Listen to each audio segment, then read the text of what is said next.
Hey, my name is Brooke. I'm 19 years old and I've been attending Pikeville Church for the past 11 years.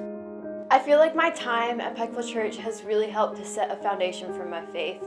I really learned who Christ is through Pikeville Church. I even accepted Christ through a PFWB camp at the age of 10 years old. Through middle school and high school, I knew who God was, but I kind of acted like a mainstream Christian, which means I pretended to be this pastor kid who put on a face and knew the scripture and who talked like a Christian was supposed to. I never really tried to form a relationship with Christ. When I was 15 years old and in my sophomore year of high school, my parents took me to the ICU unit at Vidant because I wasn't making any sense. I was believing and seeing things that weren't true and weren't there, and I couldn't control my body. I was in the ICU for 9 days. None of the doctors or specialists could figure out what was wrong. My vitals were all out of whack, and none of my tests were coming back with any answers. I personally don't remember anything from most of the days in ICU other than scattered dreamlike memories that didn't match reality. On my 7th day of being in ICU, the doctors and my parents had almost lost all hope. They medically induced a coma so that everyone around me could get some rest. That was the night that the Pikeville Church prayer warriors gathered together, anointed my best friend, and lifted me up in prayer.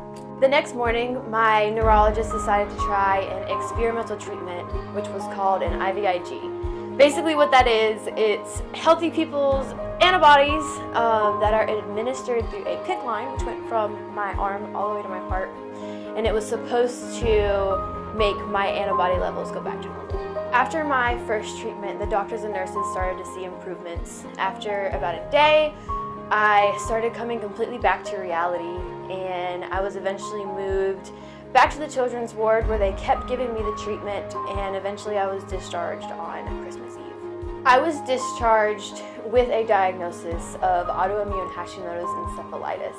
They'll never be 100% certain, but they think that my Hashimoto's encephalitis started from a virus that laid dormant in my body for so long, to where it eventually started attacking my thyroid, which in return started attacking vital organs such as my kidneys, my brain, my bladder, etc.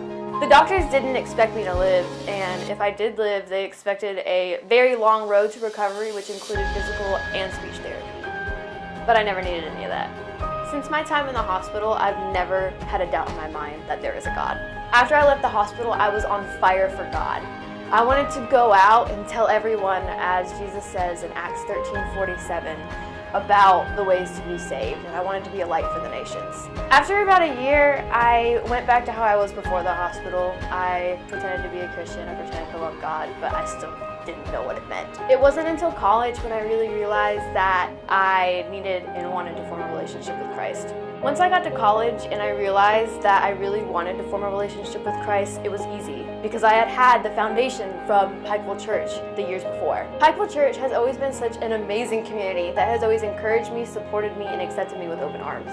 The vision of Pikeville Church is to have a heart for the body, a heart for the souls, and a heart for worship. And I feel like I am able to live this out through going on mission trips and through leading worship with our praise team. Although I am now more secure in my relationship with Christ and I have a goal to go out and live the gospel like Christ did, I know that I'm always going to make mistakes. I'm going to sin and I'm going to screw up. But I know that no matter how far I may get away from the cross, that God's always going to be there to accept me and forgive me when I'm ready.